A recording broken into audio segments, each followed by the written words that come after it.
చెప్పేటోళ్ళో, ఎవరి దగ్గర స్టఫ్ ఉందో, ఎవరికి ఎంత సత్తా ఉందో, ఎవరిలో ఎంత దేవుడున్నాడో అందరికి బాగా తెలుసు. రోమపత్రిక 2 అధ్యాయం 24 వచనం. రోమా 2:24. వ్రాయబడిన ప్రకారము మిమ్మును బట్టియే కదా దేవుని నామము అన్యజనుల మధ్యను దూషింపబడుచున్నది. అన్యజనులు ఎందుకు నమ్ముకోవట్లేదు ప్రభువుని?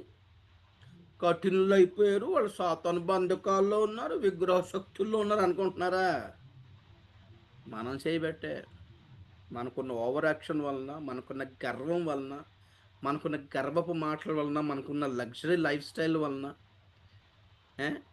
ఎదుటివాడిదే పాపం అని చెప్పడం వలన, మన పాపాల్ని సమర్థించుకోవడం వలన గమనించి, గమనించి ఛీ అంటున్నారండి. గుర్తుపెట్టుకోండి, యేసు ప్రభు అంటే ఎవరికీ అసహ్యం లేదు. యేసు ప్రభుకి చాలా రెస్పెక్ట్ ఇచ్చేవాళ్ళే జనాలు. క్రైస్తవుల్ని బట్టే. యేసు ప్రభుని ఇన్ని దూషణకరమైన మాటలు ఇప్పుడిప్పుడు అందరూ ఎందుకు మొదలుపెట్టారంటే క్రైస్తవుల్ని బట్టేనండి. డిబేట్లు చేసి మా బైబిల్ గొప్పతనం, మీ గ్రంథం యొక్క చెడ్డతనం, మీ దేవతల చెడ్డతనం, మా దేవుని గొప్పతనం, ఈ కంపారిజన్ వల్లనే ఇంకా కఠినమైపోతారు తెలుసా? ఇంకా కఠినమైపోతారు బ్రదర్, సిస్టర్. స్వార్థ చేసే విధానం ఎప్పుడో మానేశారు.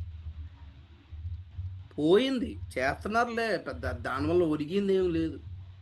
నేను చెప్తాను కదా! అన్యజనులు ఈ కాలంలో అన్యుల్లో నుండి ఎవరైనా ప్రభువుని నమ్ముకుంటున్నారంటే నేను నమ్మనండి. నేనైతే నమ్మను. అది జరగని పని, జరగట్లేదు. వాళ్ళు పోయి నమ్ముకొని ఈ దొంగ సంఘాల్లో చేరతారా? అలా చేస్తాడా దేవుడు పోనీ చెప్పండి. స్వార్థపూరితమైన సేవకుల దగ్గర, లోకాకర్షణలో మునిగిపోయిన వాళ్ళు, డబ్బు మాత్రమే కానుకలు, దశంభాగాలే లక్ష్యం అనుకునే సంఘాల్లో కొత్త ఆత్మలు దేవుడు ఎందుకు చేరుస్తాడండి? ఏదైనా మారితే ఆల్రెడీ క్రైస్తవులు, క్రైస్తవ కుటుంబాల్లో పిల్లలే మారి బాప్తిసం తీసుకొని సంఘంలో చేర్చబడాలి తప్ప, అన్యులు ప్రభువుని తెలుసుకొని, సత్యము తెలుసుకొని సంఘంలో చేరే పరిస్థితి నాకైతే కనబడట్లేదు. ఎంత దారుణమైన క్రైస్తవుల మధ్యలోకి వాళ్ళెందుకొస్తారండి? ఇంకా రెండంతల శిక్ష పొందడానికి తప్ప. చెప్తాడు బైబిల్‌లో మత్తయి సువార్తలో ప్రభు.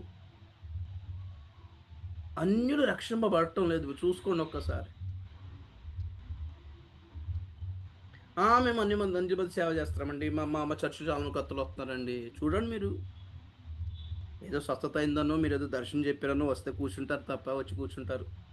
మీరు బలవంతం చేయడం వలన బాప్తిసం తీసుకుంటారు తప్ప, ఒక టైం వచ్చేస్తుంది.